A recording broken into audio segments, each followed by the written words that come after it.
Bienvenidos a Tecnófagos, devoradores de tecnología. El día de hoy tendremos un especial sobre inteligencia artificial porque usted lo pidió. Así que haremos un recorrido por la evolución de la inteligencia artificial. Platicaremos de cómo impacta la inteligencia artificial en el entorno personal y empresarial. Hablaremos sobre el futuro de esta tecnología, la singularidad que es, si ya llegamos, si vamos a llegar. Vamos a hablar de la computación cuántica y qué pasa cuando la inteligencia artificial es más compasiva que el médico. Así que de todo eso y mucho más hablaremos en este especial de inteligencia artificial en Tecnófagos, devoradores de tecnología, que inicia ahora. Kio presenta el podcast de Tecnófagos, una mesa de alta especialidad servida para ti en 3 tiempos. Acompaña a Ricardo Massa y Bernardo González, 2 especialistas en masticar información tecnológica para ti. Prepárate para devorar junto a los tecnófagos todas las noticias de las innovaciones del momento. Estamos de plácemes porque tenemos este especial que nos recomendaron, nos pidieron que hiciéramos en nuestras vías de comunicación que les compartimos, que es tecnófagos@kio.tech o en nuestro grupo de Telegram. Ahí nos pueden encontrar a los 2 tecnófagos que por esta única ocasión, o bueno, mejor dicho, por primera vez, estamos físicamente juntos grabando. Típicamente hacemos esto cada quien en su propia estación de trabajo, pero ahora se dieron las circunstancias para que grabáramos en persona. Aquí estamos físicamente con la respectiva distancia que marca las buenas costumbres, pero sí físicamente juntos. Su servidor Ricardo Massa y mi querido amigo Bernardo González. ¿Cómo estás, Berni? Muy bien, muy contento de estar aquí físicamente contigo en tu oficina. Esperemos que sea la primera de muchas que grabemos juntos. A lo mejor queda un poco raro este episodio porque sí, se siente raro. Se siente raro estar juntos. Hemos estado cada quien en lugares diferentes, pero bueno. Sí. Bueno, además, nada más como anécdota, pues este proyecto surgió más bien durante la pandemia, ¿no? Entonces era impensable en ese momento que esto pudiera ocurrir. Así que, bueno, pues qué bueno. Es una de las formas en las que ha cambiado el mundo de ida y de vuelta. Así que enos aquí, bueno, pues y con un tema calientito que de lo que más, ciertamente lo que más hablamos en Tecnófagos, ¿no? De inteligencia artificial, de lo que más nos preguntan, de lo que más se cuestiona en el grupo de Telegram y pues por eso decidimos hacer este especial en el que, bueno, pues queremos abordar brevemente, porque no, el tiempo es un tirano, pero sí queremos tratar de ahondar lo más posible en esta tecnología que es fascinante, que está cambiando el mundo. Sí. Y pues quisiera que hiciéramos como este vuelo de pájaro. Ajá. Y aprovechando de lo que estamos hablando, yo empezaría diciendo, Bernie, pues lo que no mucha gente sabe, seguramente muchos de los que nos escuchan sí, pero vaya, vale la pena recordar que no es una tecnología tan nueva como uno pudiera pensar, ¿no? O sea, ahora está muy en boga, ahora evidentemente regula y cambia nuestras vidas continuamente. Por ahí te he escuchado decir que hay como 70 nuevas iniciativas, empresas de inteligencia artificial que surgen a la semana, al mes, el nanosegundo, pero esto no es nuevo y no, vaya, incluso tuvo ya una época en la que estuvo medio hibernando. Y ahora regresa con todas sus fuerzas, ya con la capacidad de cómputo y de tecnología que hoy tenemos. Pues sí, ahora sí ya está en este auge que estamos viviendo. Pero ¿por qué no empezamos un poco por ahí, Bernie? O sea, ¿cuál es el inicio de esta? ¿Cuándo propiamente podemos hablar de inteligencia artificial? Pues mira, es tan antigua la inteligencia artificial como la propia computadora.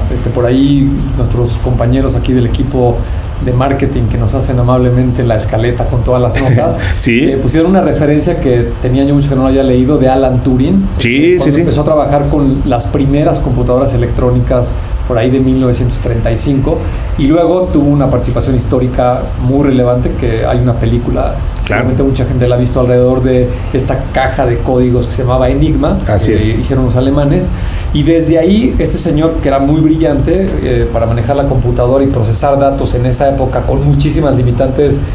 Evidentemente las computadoras eran con bulbos, ¿no? Y del tamaño de un cuarto grande. Exacto, eran como una casa, bulbos, no existía el transistor todavía y la memoria pues extremadamente limitada, pero ya desde esa época se dieron cuenta que el manipular información de manera electrónica podía llevar en algún momento a la humanidad a que tanto la computadora como el software, los algoritmos, pudieran aprender. Sí. Y formalmente el término de inteligencia artificial se acuña en el mundo en 1956 con una reunión que tienen varios ingenieros científicos en Dartmouth en un verano en Estados Unidos. Sí. Y ahí le ponen este nombre de inteligencia artificial y ya le dan, digamos, un poco más de estructura a lo que son propiamente los algoritmos que tienen esta capacidad o que asimilan a una red neuronal, sí, de cómo puedes ir almacenando bloques de información, compararlos, darles pesos estadísticos, y ahí igualmente ellos ven todo el potencial, ¿no? Es una carrera larga de muchos años donde, por ejemplo, IBM en 1997 marca un hito muy particular en la historia, donde le ganan exactamente a Garry Kasparov jugando al ajedrez, ¿no?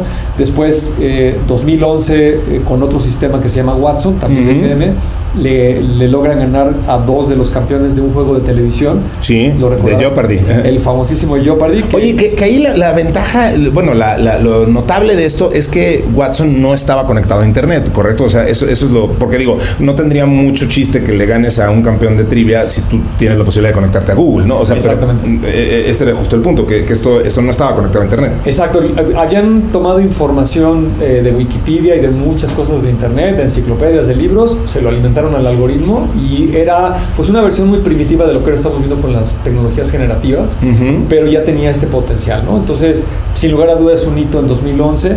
Y después, una empresa británica, ahora es muy conocida por todos, que se llama DeepMind. Así es. Empieza a trabajar con algoritmos de reconocimientos de imágenes. Así es. Y curioso el dato porque empiezan con videos de YouTube a buscar imágenes de gatos. Y se dan cuenta que es bastante potente para identificarlos de diferentes formas.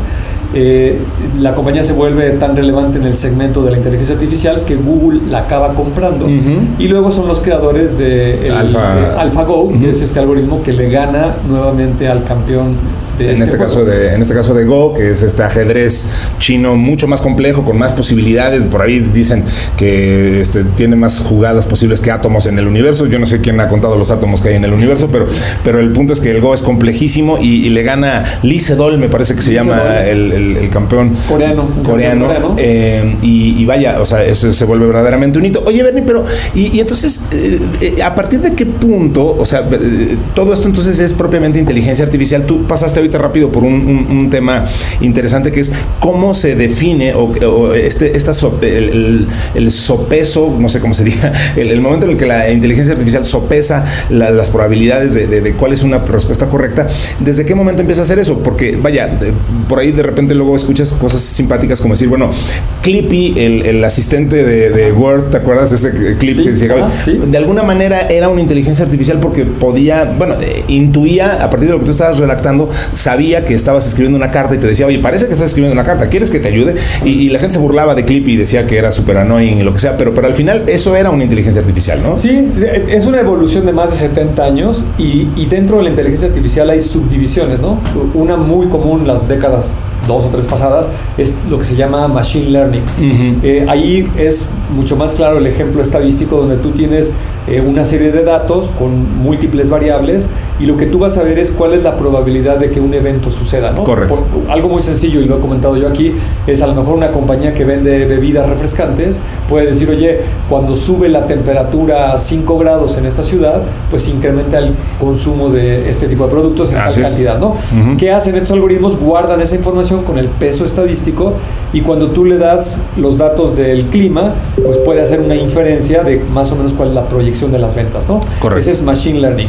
Después hay una división que se llama Deep Learning o aprendizaje profundo, que tiene una variante muy interesante que se apoya del concepto que comenté de las redes neuronales. Y yo siempre que doy charlas o platico de este tema, uso el ejemplo que utilizó precisamente la empresa DeepMind cuando entrenó a este juego que se llama Breakout. Claro, de los ladrillitos. Sí. Que, digo, seguramente mucha gente la que nos está escuchando lo recordará. Es una barrita abajo como la del telepón. Está rebotando una pelota y tú tienes que estar rompiendo ladrillos en la parte superior. Correcto. Si los rompes todos, pues esa es la máxima puntuación. Entonces, ¿cómo funciona un algoritmo de aprendizaje profundo o esto que se llama reforzamiento del aprendizaje? Porque mucha gente es donde se empieza a perder, ¿no? Dice, oye, las computadoras son buenísimas para guardar información y para programarlas, pero ¿cómo es que empiezan a aprender? Los seres humanos, yo creo que por una cuestión de ego pensamos que somos la criatura suprema en el planeta y que solo nosotros podemos aprender, pero eso no es cierto. Muchos animales lo pueden hacer, claro. Y en este caso también las computadoras. Con el ejemplo del breakout, lo que hicieron estos señores fue decirle, oye, hay una variable que es la barrita. Sí. La barrita cuando está en medio vale 0. Si se va a la izquierda es hasta menos 10, si se va hasta la derecha es más 10. Okay. Y al algoritmo le dijeron, tú le puedes poner el valor que quieras a la barrita, es decir, moverla donde tú quieras. Ajá. Y le dijeron, y tienes que hacer el máximo puntaje posible. Así es. Pero al algoritmo no le dieron la variable de que hay una pelota, ni de que hay unos ladrillos, ni de que se trata de romper ladrillos. El algoritmo no sabe eso, simplemente asigna valores a la barra y va evaluando si cuando la pone en algún lugar de la pantalla gana más o pierde puntos. Al principio del entrenamiento, pues te das cuenta que no da pie con bola, ¿no? Claro. Lo mueve aleatoriamente y no sucede casi nada. Igual que un humano, la primera vez que haces cualquier cosa, pues eres muy malo. Exactamente. Y entonces, eventualmente intercepta la pelota y entonces empieza a correlacionar. Dice, oye, aquí hay una variable que se llama pelota y justo cuando coinciden en el espacio de la pantalla y chocan, es cuando ahí yo gano. logro hacer un punto. Entonces le va dando pesos estadísticos. ¿Qué es un peso estadístico? Es tremendamente aburrido esto a nivel de los algoritmos porque son valores entre 0 y 1. Claro. Y los colocan en un vector o en una matriz.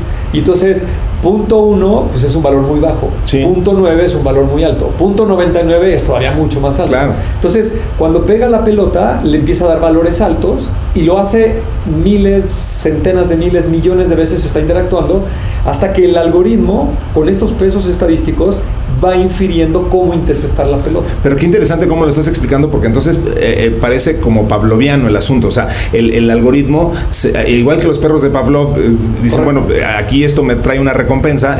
Mira, cuando pasa por aquí y le pego a la pelotita y rompo los ladrillos, a los que me programaron les gusta y me dan puntos, y entonces, ergo, algo estoy haciendo bien, entonces hay que hacerlo más, ¿no? Exactamente. Y llega un punto donde eso aparece en el documental, donde incluso la máquina desarrolla técnicas que muchas veces para los humanos eran un poco incomprensibles. O sea, de pronto manda la pelotita arriba, ¿no? Y descubre que eso le hace ganar una cantidad infinita de puntos. Y entonces, bueno, ya empieza a hacer este tipo de inferencias mucho más sofisticadas, ¿no? Correcto. Padrísimo. Y a mí me gusta mucho ese ejemplo porque es muy fácil de entender. Incluso lo que dices de cómo hacer una estrategia de generar un hueco en una de las orillas. Es decir, que la pelota rebote.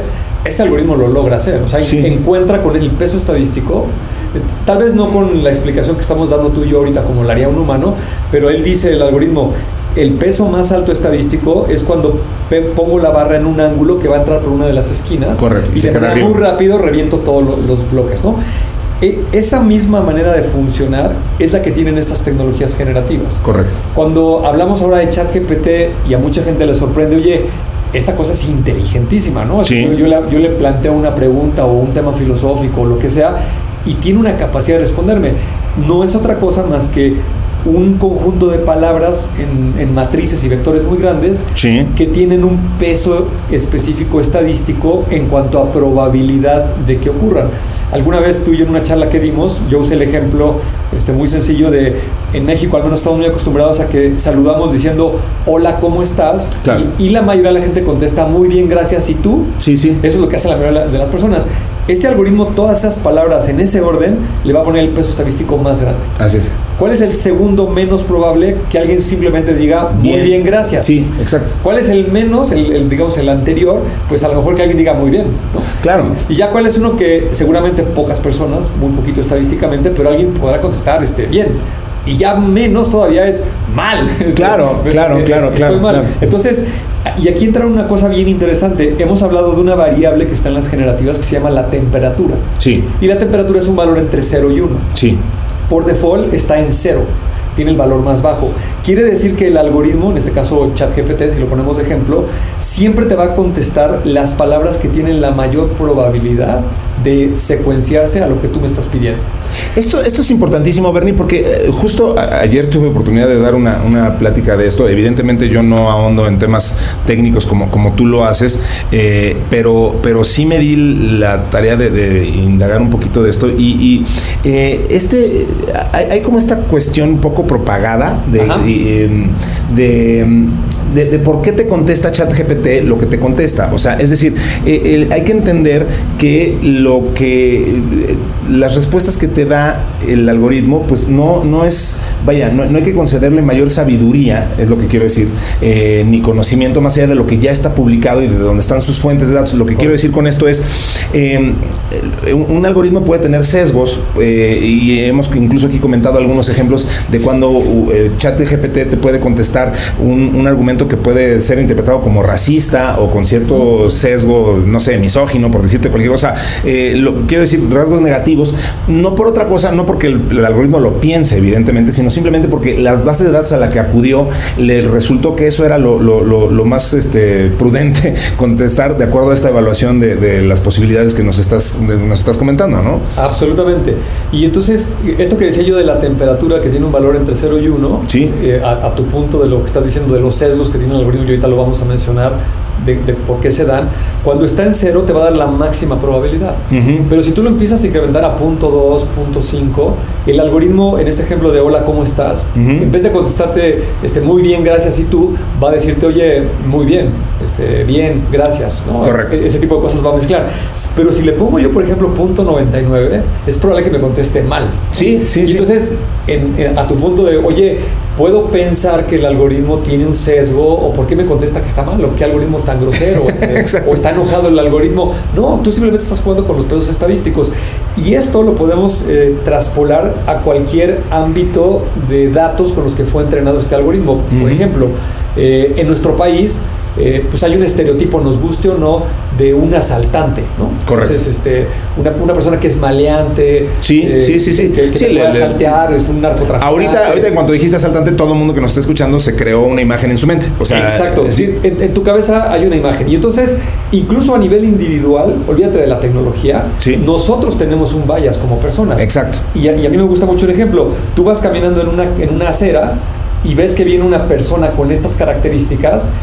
Es más, de manera inconsciente, aunque no lo pienses, sí. Te vas a cambiar de acera por precaución. Claro, sí. Entonces, si un algoritmo está entrenado con toda esta información y con todas estas imágenes, cuando le hagas una pregunta referente a este tipo de personas, sí. Pues no es que tenga un sesgo o que le caigan mal esas personas, no, dice, oye, estadísticamente esta persona parece eso, así es. Te voy a dar ese resultado, ¿no? Totalmente de acuerdo. Eso nos da pie, Bernie, para platicar. Bueno, hablábamos de los inicios de la inteligencia artificial, y cómo se comporta, y típicamente, vaya, esto no ha cambiado. Lo que ha cambiado es la capacidad de cómputo, el poder que tienen ahora, que ahora los estamos utilizando para secuenciar el ARN y para vacunas, para modelar el habla humana.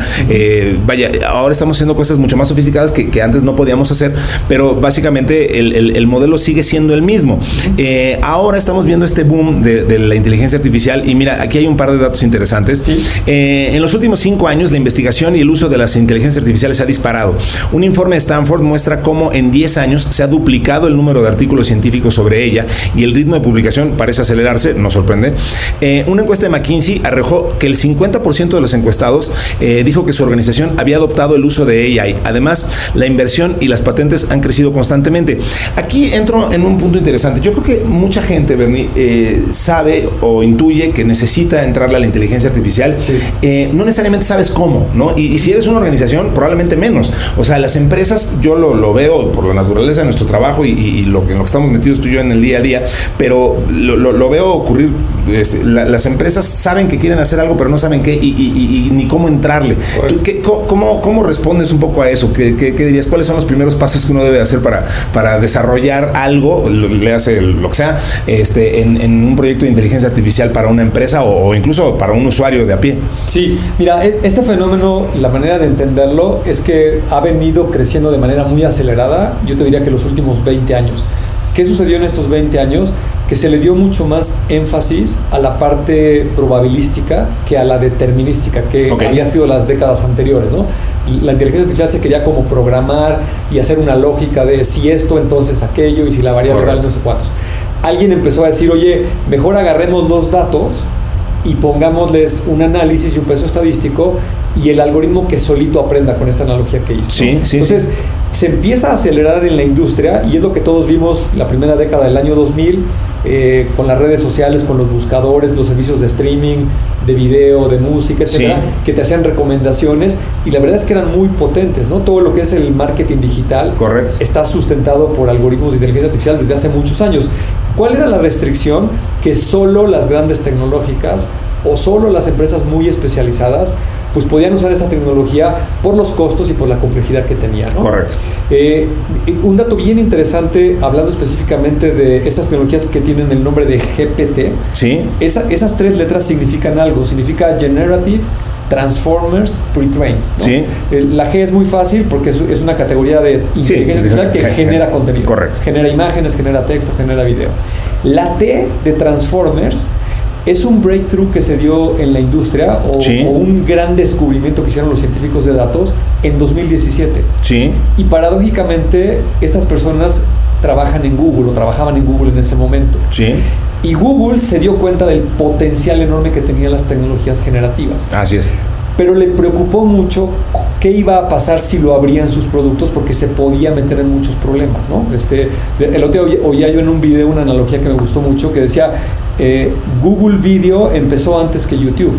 Sí. Y claro que la gente de Google, los ingenieros, pues eran seguramente más capaces y tenían más información y visionaron todo el negocio de lo que podía pasar con el video, pero en ese entonces Google ya era una corporación y tenía un departamento legal y tenía gente que veía la ética y el producto y la mercadotecnia, y entonces lo que siempre sucede en las grandes compañías, empezaron a ser cautelosos. Claro. Mientras que allá afuera había 2 personas que se les ocurrió empezar a subir videos a una página web, le pusieron YouTube y se volvieron un hitazo. Sí. Y es por inconsciencia, ¿no? Porque ellos no pensaron si los iban a demandar o si se iban a meter en un problema. Sí. Y creció exponencialmente y ahí nació YouTube, ¿no? Así es. Y luego le costó a Google $1,600 millones comprar a YouTube 18 meses después, ¿no? Totalmente. Bueno, eso exactamente sucedió con las tecnologías generativas.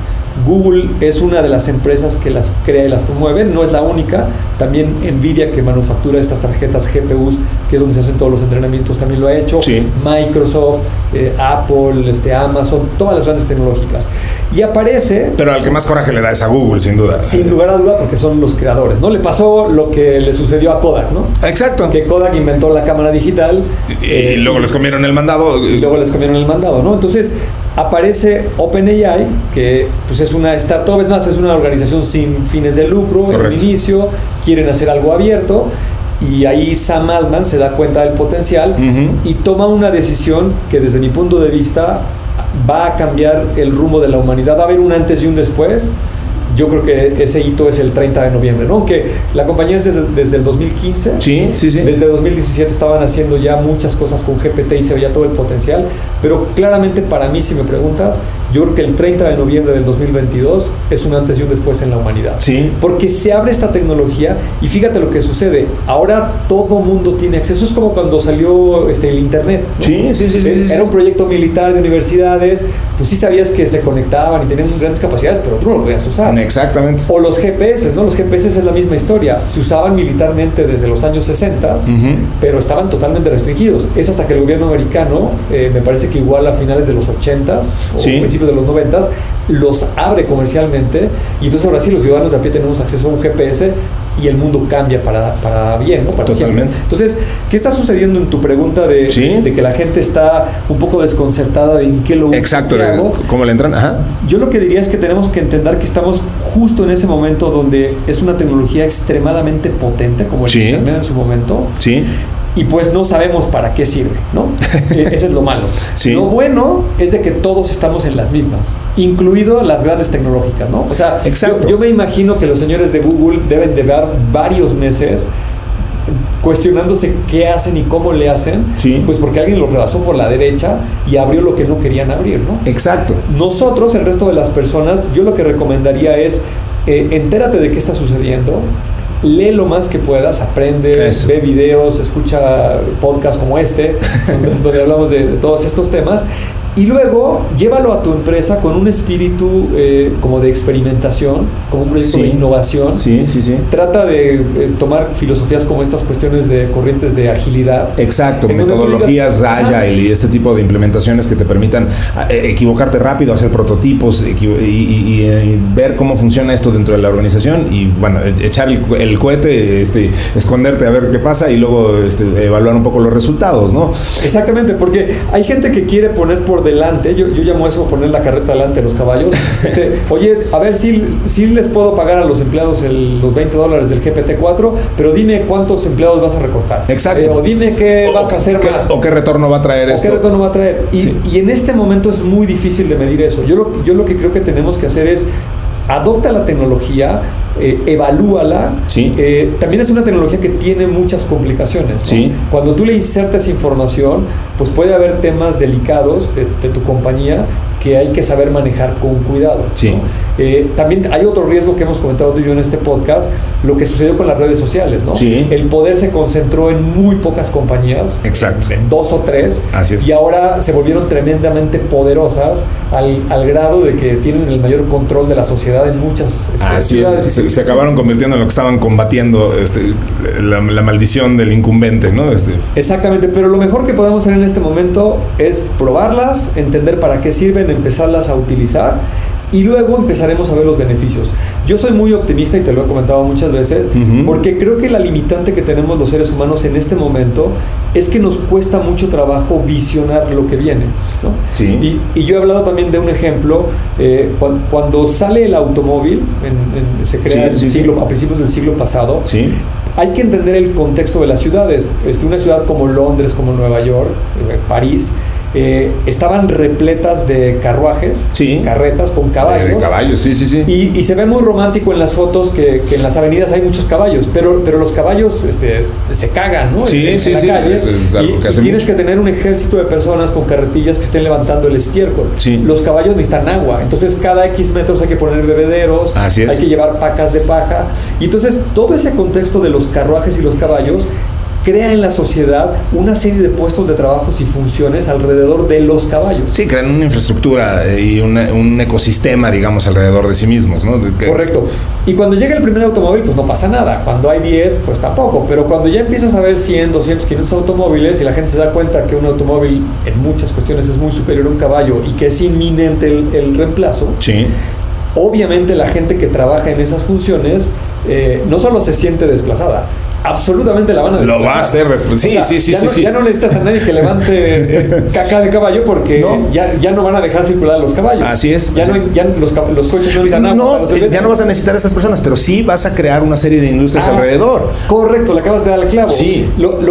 Mi punto es, no puedes visionar que un automóvil va a necesitar construir caminos. Así es. Se van a semáforos. Industrias de neumáticos, refacciones, de baterías, van a aparecer gasolineras.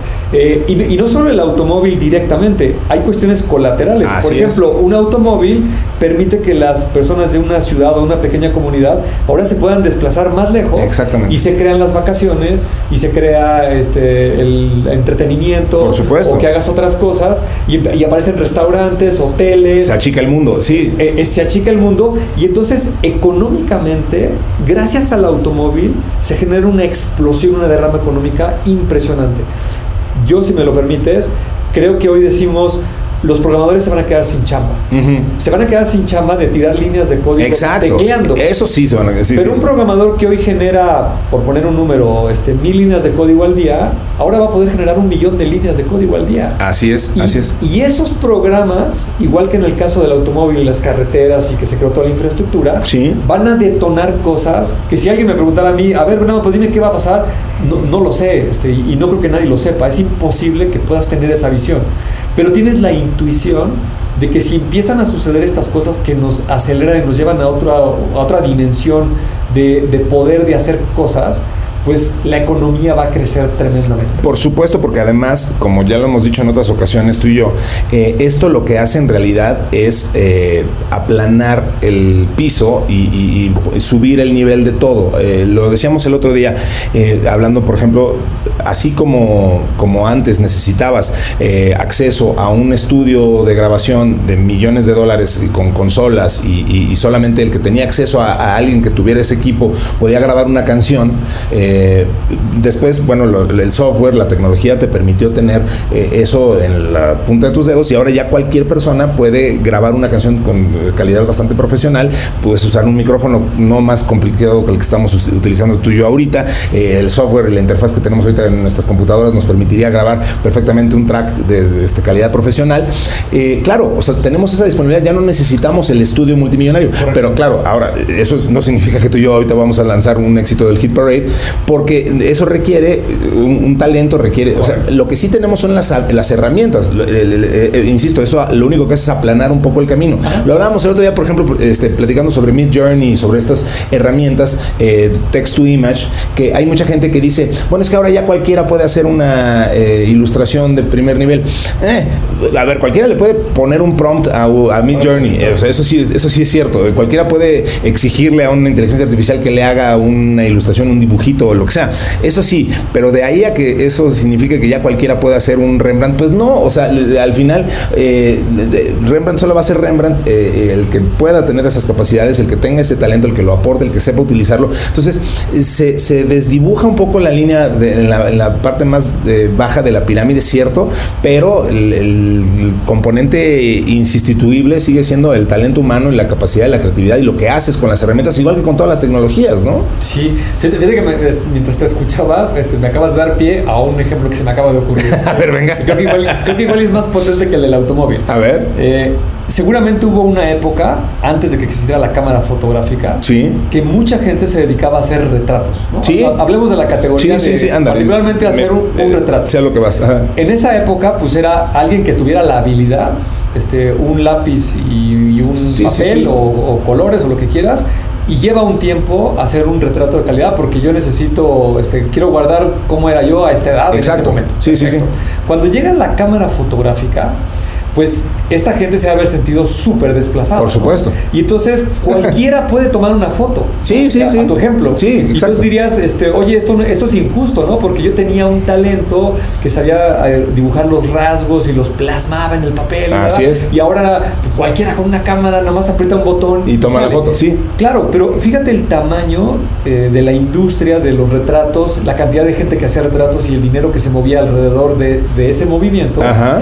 Al tamaño de la explosión de la cámara fotográfica y lo que puedes hacer. Sí. Entonces, lo que se me estaba ocurriendo es, hoy un diseñador podría sentir la misma sensación, ¿no? Decir, sí, claro. Yo sé manejar muy bien el Photoshop, el Illustrator, me he capacitado, le he invertido a cursos, tengo 10 años. Y ahora llega cualquier hijo de vecino y ahora cualquier idiota como tú y como yo pueden hacer una gran imagen. Sí, pero se va a abrir una industria, como sucedió con la cámara fotográfica, donde la gente que sea profesional de hacer imágenes tendrá su espacio. Así es. Y los que somos aficionados amateurs, para salir del paso haciendo... Seguiremos observando desde la barrera y diciendo, mira qué bonitas cosas. Sí, claro, yo creo que... Y eso va a suceder absolutamente. Sí, totalmente de acuerdo. A ver, y eso también me da pie a algo que es bien interesante. Creo que ya hemos recomendado ese libro aquí, pero vaya, vale la pena retomarlo. El libro de Abby Goldfarb de Power and Prediction. Me parece que es del año pasado. Y bueno, es un libro extraordinario, pero uno de sus puntos principales es que hoy todavía no estamos viendo el verdadero impacto que va a tener la inteligencia artificial, sobre todo a nivel de empresas. Hace un minuto hablábamos de eso. Yo no sé si estás de acuerdo conmigo, dímelo. Yo creo que el impacto real va a ocurrir, y esto es un poco la tesis del libro, cuando empecemos a ver las empresas que tienen AI en las entrañas. O sea, hoy tú lo dijiste y me encanta el ejemplo. Lo que estamos viendo es empresitas, empresotas que están creando células de implementación en sus áreas de R&D, ponen componentes de inteligencia artificial y ves a monstruos estilo IBM lanzando cosas de... Sí, claro, eso está muy bien, pero verdaderamente la revolución de la inteligencia artificial la veremos, yo creo, cuando las empresas que hoy están empezando a gestarse, que tienen inteligencia artificial at its core, no sé cómo traducirlo, pero ya sabes, o sea, que verdaderamente van a ser 4 empleados humanos y que ya no tienen un CFO, por decirte lo que sea, que todas sus finanzas se las maneja un AI, que su producto es un AI y que todo lo hacen. Ese entendimiento va a tener que requiere un proceso de adopción, es lo que quiero decir, que no necesariamente se da en automático, que ciertamente hace rato decías, tardó 100 años en adoptarse el automóvil y crearse las carreteras y toda la infraestructura alrededor. Hemos hablado del ejemplo cuando llegó la electricidad, por ejemplo, ¿no? O sea, las muchísimas industrias, muchas empresas les tomó 100 años adoptarla, no porque no supieran que existía, sino simplemente decían, bueno, no me conviene, no me hace sentido adoptar una máquina eléctrica en mi fábrica porque yo ya tengo una infraestructura diseñada alrededor de estas máquinas de vapor, y pues ni modo que... Tengo calderas, tubos... ¿Qué hago con todo eso? Pues entonces ni modo. Digo, yo he trabajado en industrias de entretenimiento que saben que el entretenimiento, o sea, hablo de entretenimiento tradicional, o sea, como puede ser la TV de paga, que saben perfectamente que desde hace muchos años que la gente está migrando de las plataformas de TV de paga y que ahora buscan pues el entretenimiento a través de OTTs y de plataformas como Netflix. Sí, no es que no lo sepan, por supuesto que lo saben, y no es que no quieran cambiar, pero pues que ya tienes una infraestructura satelital y miles de antenas y platos instalados en todos lados, pues ¿qué vas a hacer con todo eso? Ni modo que abandones tu negocio core y digas ahora el día de mañana ya soy digital. Quisieras hacerlo, pero tienes las patas demasiado pesadas y capas de burocracia. Entonces, mi punto es, este proceso de adopción tiende a ser muy largo y solamente llega hasta cierto punto en las industrias ya establecidas, en las incumbentes, y insisto, solamente veremos el verdadero impacto en los siguientes años cuando empecemos a ver a las verdaderas empresas ya nacidas dentro de la inteligencia artificial con soluciones rápidas, violentas en cuanto a su capacidad de implementación, que nos van a sorprender, supongo. Sí, y fíjate que mencionas, yo creo que 2 cosas que son importantes que una empresa, si hay gente aquí que nos está escuchando, que sea empresario, que tenga su negocio, tienes que identificar. Si estás hablando de tecnologías que estés haciendo que se van a eliminar, por ejemplo, unas que me vienen a la mente, el fax, ¿no? Exacto. El fax apareció en los años 70 y se popularizó en los 80s. Y no duró mucho tiempo, ¿no? Ha de haber llegado a los principios de los 2000 y se fue agotando hasta que por completo desapareció precisamente por el correo electrónico, ¿no? Ese lo eliminó totalmente, ¿no? Totalmente. Las cámaras de rollo, esto es que estábamos hablando de los filmes, de que se revelaban y todas estas cuestiones, también fueron totalmente desplazados. Sí. Y hay otras tecnologías, como seguramente lo será la televisión, y lo es la radio es muy claro. Sí. La radio no ha desaparecido, ni creo que vaya a desaparecer. Me refiero a transmitir ondas de radio y una cabina, una empresa que tiene una concesión. Lo que sucede es de que se va a volver de nicho. Sí. Difícilmente va a crecer, difícilmente se va a volver relevante. ¿Por qué? Porque los medios digitales van a ser mucho más potentes y van a ser mucho más versátiles, ¿no? Sí. El podcast y todas las cuestiones que suceden alrededor de digitalización y todo ese tema, sí, va a ser el grueso de la industria, ¿no? Entonces, evidentemente, como tú dices, no es de la noche a la mañana, sí, es una transición. Y simplemente sí rescato en lo que tú dices, Rick, que es muy relevante que sepas si a lo que te dedicas va a desaparecer. Tiene futuro, ¿no? Buscar otra actividad, o si se va a quedar de nicho y te quieres quedar en el nicho, ¿no? Sí. Pero de cualquier manera, en esos 2 casos, lo que sí es muy recomendable es de que te montes en estas nuevas olas y te empieces a migrar hacia lo nuevo, ¿no? Sin duda. Es igual que el internet. Yo recuerdo, a mí me tocó el estar trabajando antes de que existiera el internet. Sí. Y cuando estaba yo en un corporativo, había ejecutivos, y no es porque no tuvieran visión o fueran tontos, gente muy brillante que decía, oye, sí está padrísimo ese portal y puedes hacer búsqueda de eso, pero aquí nosotros producimos cervezas, ¿no? Exacto. O ropa. Yo para qué quiero un website, a mí eso no me sirve de nada. Así como es. que es agua y aceite, ¿no? Y claro, al cabo de los años tenían que haber sucedido muchas otras cosas, aparece el comercio electrónico y pues de repente se vuelve muy relevante, ¿no? En el caso de la ropa, hoy ya es claro que comprar ropa ya no suena tan descabellado, o zapatos por internet. Comprar cervezas por internet, pues todavía tal vez no se ha logrado consolidar. Exacto. Hay varias... no por falta de ganas, pero sí.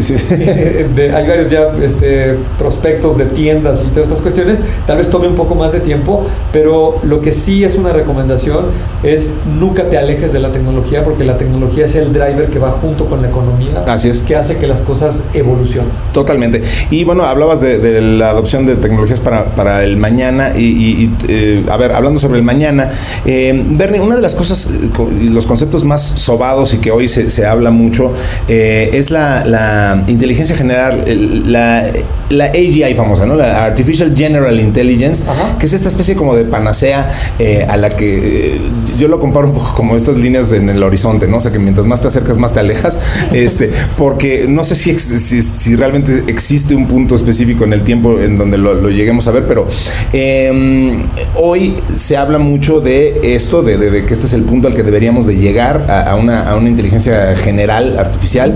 Se habla que, incluso la semana pasada, hemos hablado varias veces de la computación cuántica y las posibilidades que esto abre. ¿Qué tan cerca y qué tan lejos crees que estemos de verdad de un hito así? ¿En verdad sabremos cuando estemos ahí? Porque pienso en cosas como la prueba de Turing y este tipo de cosas. Cual se suponía que la prueba de Turing la íbamos a pasar en el momento en el que no supieras que estuvieras hablando con un humano o con una máquina. Yo creo que eso ya nos ha pasado a todos, ¿no? O sea, ya te ha pasado que estás hablando con un chatbot y no de repente dudas si estás hablando con un humano o no. En fin, lo que quiero decirte es, ¿qué tan cerca o qué tan lejos crees que estemos de ese punto de lograr una inteligencia general? Y si la computación cuántica en verdad será esa ruta que nos permita con su extrapolarmente maravilloso y gigantesco capacidad de cómputo superior a lo que tenemos hoy, nos ayudará a llegar a ese punto. Sí, fíjate que yo como lo plantearía es que están convergiendo varias cosas y la respuesta absolutamente es sí. Okay. ¿Va a haber una inteligencia artificial general? Absolutamente. Correcto. Yo estoy totalmente cierto de que eso va a ocurrir y mucha gente que leo de diferentes industrias, ingenieros, científicos, incluso filósofos, Noal Harari lo ha comentado varias veces, mencionando que tiene un peligro, Nick Bostrom, sí, es otro filósofo. Por donde le busques, gente brillante y que le sabe y que tiene información de muchas otras fuentes, no nomás las tecnológicas, la respuesta es sí va a suceder.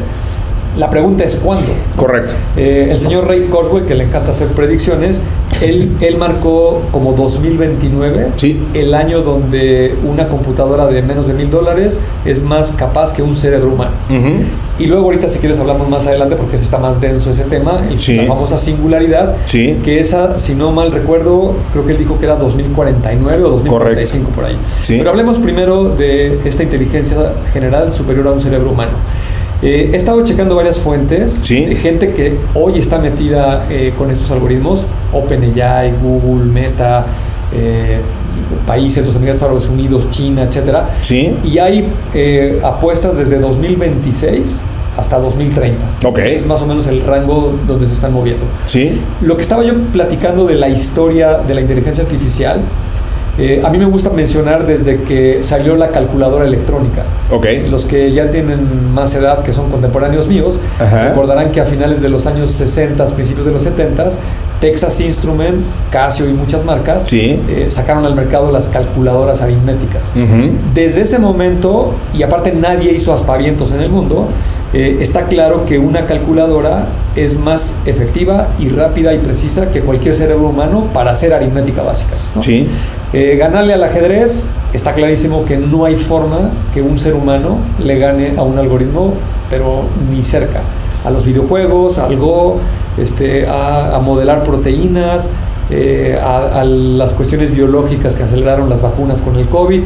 O sea, en las verticales de la humanidad, creo que nos queda claros a todas las personas de este planeta que la tecnología es mucho más capaz que el ser humano. Totalmente. El famoso dilema de los médicos, ¿no? Sí. Oye, ¿le hago caso al médico o a la inteligencia artificial? Es que no lo va a reemplazar. Probabilísticamente, sí. El médico va a usar la inteligencia artificial porque como le alimentas cientos de miles de libros y millones o cientos de millones de casos, expedientes e información, pues el algoritmo tiene mucho mayor precisión, igual que una calculadora aritmética, que un médico. No lo va a reemplazar al médico, pero el médico va a usar esas tecnologías. Así es. Entonces, si ya nos quedó claro que en las verticales es mucho más capaz que el ser humano, que su cerebro, sí, pues estamos a muy poco tiempo de que de manera holística pueda un algoritmo ahora sí responderte lo que quieras, ¿no? Correcto. Y prueba de ello es ChatGPT, sí, o cualquier similar. Todavía es muy incipiente si lo quisieras comparar en el ámbito de todo lo que puede hacer un cerebro humano, pero literalmente estamos a unos años. No creo que pasen más de 10, sí, seguro, de que lleguemos a ese punto. De que lleguemos al punto donde aparezca esta inteligencia artificial general.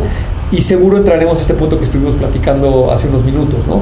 Donde las reglas del juego van a cambiar por completo, la sociedad se va a tener que transformar y estas herramientas nos van a permitir hacer cosas aunque no entendamos bien cómo funciona, ¿no? Exacto, ese es el gran punto. Y creo que, hace rato hablábamos de los sesgos, ahorita me hiciste pensar un poquito en eso de nuevo, porque la inteligencia artificial no va, hablando y volviendo al tema de los médicos, no va a tener el sesgo que un médico sí puede tener, nada más por su condición de ser humano. Ya hemos hablado alguna vez del ejemplo, eso es algo que está muy estudiado, un médico que es especialista en cáncer en el pulmón es 30% más factible que te diagnostique equivocadamente un cáncer en el pulmón solamente porque ese es el sesgo que trae y una inteligencia artificial no lo tiene. Vimos ahí también la gente de Freakonomics, que son muy divertidos, tanto en sus libros como en sus podcasts, han estudiado muy bien la diferencia entre una inteligencia artificial evaluando prospectos para una universidad, por ejemplo, a diferencia de la persona encargada de hacerlo en una universidad, que se puede basar muchas veces en el nombre de la persona, y con ese nombre determinar la raza de esa persona y entonces ya desacreditar sus credenciales, e incluso a un nivel inconsciente, ¿no? Que esa es la parte interesante. Los de Freakonomics tienen un estudio fantástico en el que demostraron que un juez, bueno, mejor dicho, que dos jueces teniendo los mismos condiciones, presentado el mismo caso y obviamente operando bajo la misma jurisdicción con las mismas leyes, le daban un 20% una condena más severa al mismo criminal que otro, solamente porque uno lo había determinado en un día soleado y el otro en un día lluvioso, ¿no? O no había comido uno. O no había comido, o está de malas, ¿no? Entonces, correcto, claro, evidentemente de esos son el tipo de sesgos en el que no caes con una inteligencia artificial. Aquí nos pusieron, lo mencionábamos en el inicio, que herramientas de AI como ChatGPT pueden marcar la diferencia en los aspectos más humanos, sí, entre comillas, de la atención médica, ¿no? Un equipo de médicos y científicos puso a prueba la capacidad de los chatbots de AI para responder las preguntas en las redes sociales sin saber si las respuestas provenían de médicos o de la inteligencia artificial, lo que hablábamos de la prueba de Turing, ¿no? Los usuarios consideraron que las respuestas generadas por el chatbot eran de mayor calidad y más empáticas que las de los médicos. Esto ha llevado a varios médicos a utilizar la AI como una herramienta para comunicarse mejor con sus pacientes en la vida real. O sea, al final el chatbot pues va a saber siempre, va a poder evaluar, como nos explicabas con esta metodología, cuáles son las palabras que pueden causar un mejor impacto en alguien, y a lo mejor, a diferencia de un médico que a lo mejor en ese momento está de malas y llega y te dice, no, pues sí, tienes cáncer. O sea, Sí. Ese ejemplo me encanta, lo que acabas de decir, porque tienes ese sesgo humano, ¿no? Sí, inevitable. A lo mejor el médico lo educaron cuando estuvo en la universidad, sí, a que tenga cierta empatía y táctico con una persona cuando le va a dar un diagnóstico de cáncer. Sí. Pero ¿qué pasa si ese médico le acaban de hablar de urgencias, que un paciente se acaba de poner muy mal, y va saliendo del consultorio a toda velocidad y lo intercepta el paciente y le dice, oiga, doctor, le quiero preguntar mi diagnóstico, si lo vio? Seguramente le va a decir, sí, tienes cáncer, luego te explico, ¿no?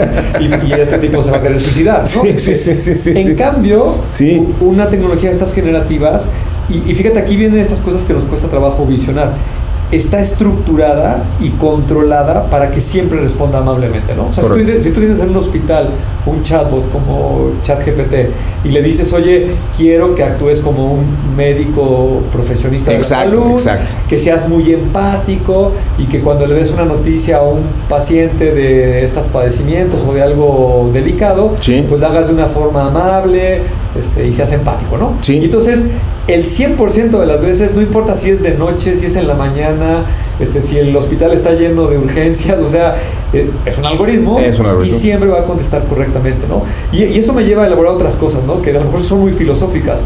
hay gente que dice, oye, es que se van a apoderar de la humanidad y nos van a destruir.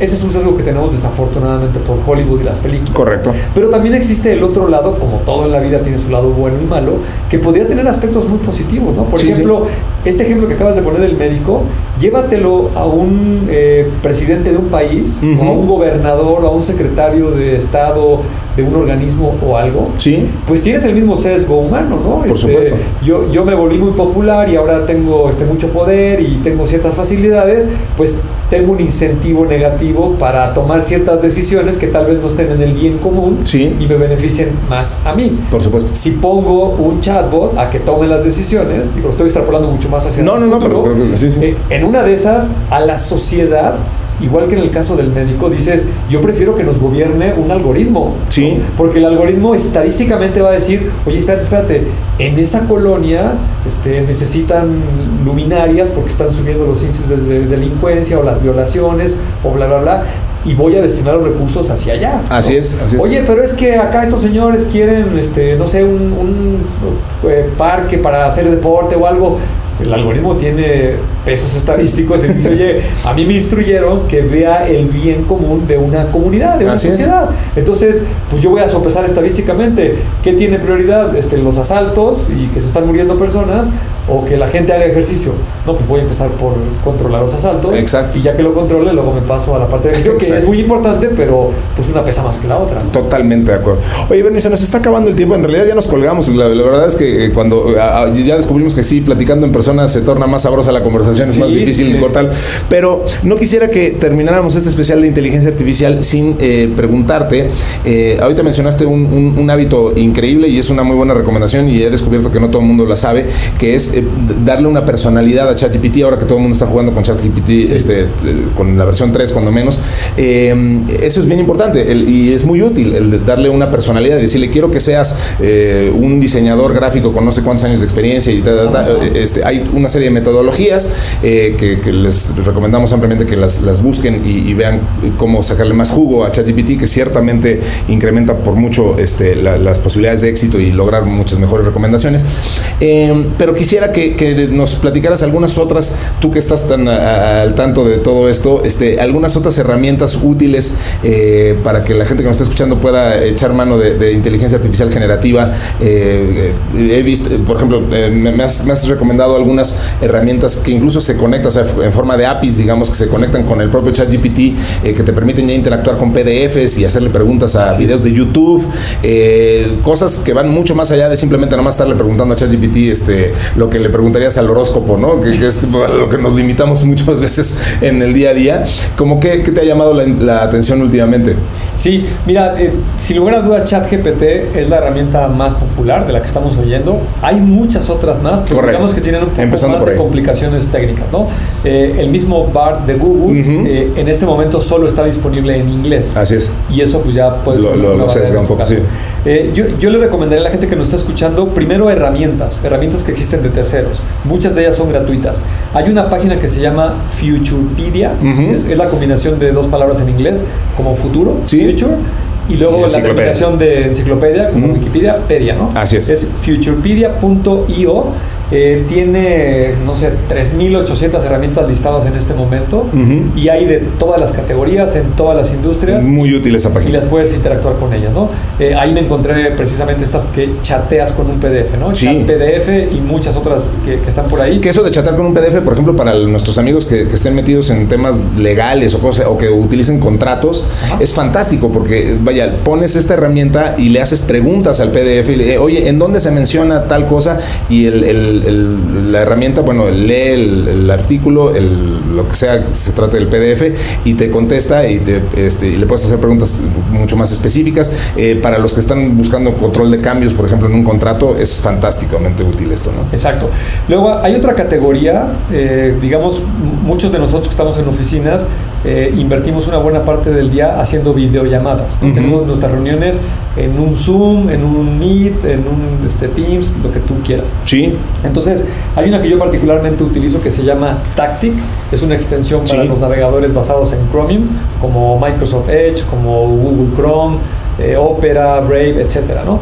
La instalas y te va a hacer una transcripción. Lo interesante es que lleva un registro de cada una de las personas que fueron hablando, que fueron diciendo, y como tiene esa información ya en texto, cuando termina la reunión, te puede hacer un resumen, te puede decir cuáles son los accionables, cuáles fueron los acuerdos, incluso te pueden hacer hasta la minuta de la siguiente reunión, ¿no? Utilísimo, sí. Hay otra que he estado probando y me gustó mucho, me sorprendió, se llama Read, como leer en inglés, sí. Read.ai. Sí. Es lo mismo que Tactic, pero por ejemplo esta te lleva un recuento en video de todo lo que fue sucediendo. Okay. Y por ejemplo te hace un trailer como si fuera una película, ¿no? Te dice, esta reunión que duró 1 hora, aquí está un trailer de 1 minuto de los highlights de la reunión, ¿no? Sí. O te puedo decir cuáles fueron los acuerdos y te pongo un video, ¿no? Me parece a mí muy interesante. Muy interesante. Hay muchas herramientas que se integran, por ejemplo, a WhatsApp.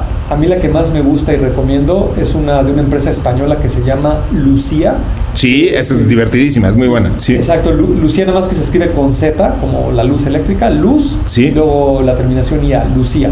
La página es soylucia.com, me parece. Hay una versión ya disponible para WhatsApp y para Telegram.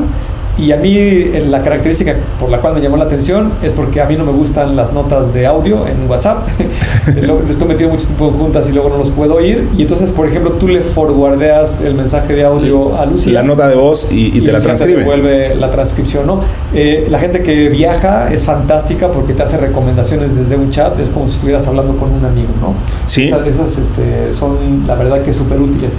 Así como está chatear con un PDF, hay varias herramientas y varias extensiones para chatear con un video. Eso es padrísimo. Entonces, a mí el ejemplo que me gusta de los videos, tengo aquí colegas y amigos como tú, por ejemplo, que me comparten videos que están padrísimos, sí. Pero a veces es a mediodía, estás en la chamba y el video dura 2 horas, ¿no? Y entonces dices, luego lo veo y nunca lo acabas viendo, ¿no? Así es. Entonces, usas una de esas herramientas, te hace una transcripción de todo lo que se dice en el video, te puede hacer un resumen y tú puedes chatear con la transcripción del video haciéndole preguntas, ¿no? Es súper útil. Oye, y una recomendación también de mi lado, hablando de video, es Gen 2 Runway, que para la gente que está metida justo en el tema de video, es la segunda iteración de Gen Runway, que es fantástica porque esto, sobre todo para los que están haciendo cortometrajes y cosas así de animación y nuestros amigos artistas de video, es fantástica porque esto es text to video y te permite crear clipsitos ya cortos de video con una facilidad increíble y le puedes poner un prompt como necesito una escena de una persecución de autos en Los Ángeles y te lo genera y además son libres de derechos, o sea, entonces es fantástico, tiene costo, pero puedes generar las primeras, las puedes hacer gratis y jugar con la plataforma, es fantástica. Y otra que también me gusta muchísimo, que la tengo acá, que se llama Stability on Crop, que lo que hace es, para los amigos diseñadores, lo que hace es que lee la imagen que tú le hayas puesto. Aquí el ejemplo que tengo puesto es la portada del famoso disco de Nirvana, el Nevermind, del bebé nadando en la alberca que está persiguiendo $1. Le pones Stability on Crop y lo que hace on crop, es decir, expande los límites de la imagen, es decir, en este caso la imagen, el programa lo que hace es que lee y se imagina básicamente lo que habría alrededor de la imagen si no tuviera los límites que tiene y le expande. Entonces, como puedes ver aquí, lo que hizo aquí fue expander el agua y le puso hasta unos corales y puso un tiburón ahí nadando. O sea, eso es lo que Lei ahí se imaginó que habría alrededor del bebé que está nadando en la famosa portada del disco de Nirvana. Entonces te expande imágenes más allá del marco que tengan, ¿no? Entonces, divertidísimo. Oye, lo que tú manejas también seguro usas herramientas de voz, ¿no? Sí. Tienes voz de mujeres, de niños de audio. Sí. También puede grabas tu voz y luego le das texto y creo que te reproduce la voz. Así es. Tú lo has usado en campañas, ¿no? Sí. La campaña que tenemos ahorita en Kio, pues es totalmente basada en inteligencia artificial. Todo lo que hemos hecho, los copies, el arte y las locuciones, todas son generadas por inteligencia artificial al 100%. Entonces ha sido muy divertido explorar este tipo de herramientas. Y por último, de mi de mi parte. Esta herramienta de Spotify me parece divertidísima. Se llama Meta Music Gen, como Generator. Y básicamente, pues, ellos dicen en un discurso medio marquetero que esto es la primera herramienta de text to music, creando una categoría. Lo que dicen es, básicamente tú le pones, quiero una samba con mazurca que suene también al estilo de Bad Bunny, por decirte un horror, y te genera algo. No va a tomar la música de Bad Bunny, sino algo que suene a, porque la idea es que todo esto que te lo genere sea, y de nuevo, no son sampleos, sino es música original en el estilo de, o sea, que para que sean libres de derechos y lo puedas utilizar. Entonces, también una herramienta pues muy divertida y que puede tener usos comerciales y que puedes utilizar para trabajo profesional. Es bien interesante. Y me estaba acordando, también porque no nos cuentas de las imágenes, te aventaste unos copies de tecnófagos. Sí. Loquísimo, ¿no? Están unos platos cubiertos, un vaso, y en vez de espagueti que te estés comiendo, son unos cables. Sí. Nuestros amigos que nos siguen en redes sociales los han visto. Claro, todo eso está generado con AI, que nada más le dijimos de qué se trataba. Eso nos ayudó nuestro amigo Pico Covarrubias en Pico Love, que bueno, básicamente lo que hicieron fue contarle al algoritmo de qué se trataba el podcast y lo interpretó así. Bueno, tiene que ver con comida, pero comer tecnología, y entonces pues hizo este tema de poner elementos tecnológicos que están siendo devorados, y pues digo, los que nos siguen en redes sociales los han visto. Son artes bien padres y generados totalmente por inteligencia artificial. Que para tranquilidad del señor Pico, a quien le mandamos un saludo. Claro. Yo intenté hacer unos prompts para generar algo similar, pero ni cerca. O sea, tienes que tener talento creativo. Volvemos a para poder usar esas herramientas, porque si no, pues no vas a hacer esas piezas tan refinadas como estas que generaron, ¿no? Así es. Pues mi querido Bernie, se nos acabó el tiempo. Muchísimas gracias a todos por habernos escuchado en este especial sobre inteligencia artificial. La verdad es que es un tema que da para muchísimo y se quedaron muchas cosas en el tintero. Háganos saber si quieren que sigamos hablando de esto en un futuro especial. La conversación va a seguir en nuestro grupo de Telegram. Ahí nos buscan como Tecnófagos. Escríbanos a tecnófagos@kio.tech. Yo le agradezco muchísimo a Mario Terrés en la edición, a Dalibest Santiago en la redacción y a Diana Álvarez en la producción, y sobre todo a ti, mi querido Bernie, y a todos los que nos escucharon en este especial de Tecnófagos. Al contrario, nada que agradecer. Yo siempre lo hago con muchísimo gusto. Súper divertido estar aquí juntos grabando. Sí. Nos debemos traer aquí unas galletas y un café para exacto, más entretenido. Y concuerdo contigo, que nos diga la gente de qué temas quiere escuchar, si profundicemos en inteligencia artificial, y pues a la orden con los especiales y el episodio semanal. Muy bien, pues nos escucharemos entonces pronto de nuevo en otro episodio de este podcast que se llama Tecnófagos, Devoradores de Tecnología. Hasta pronto.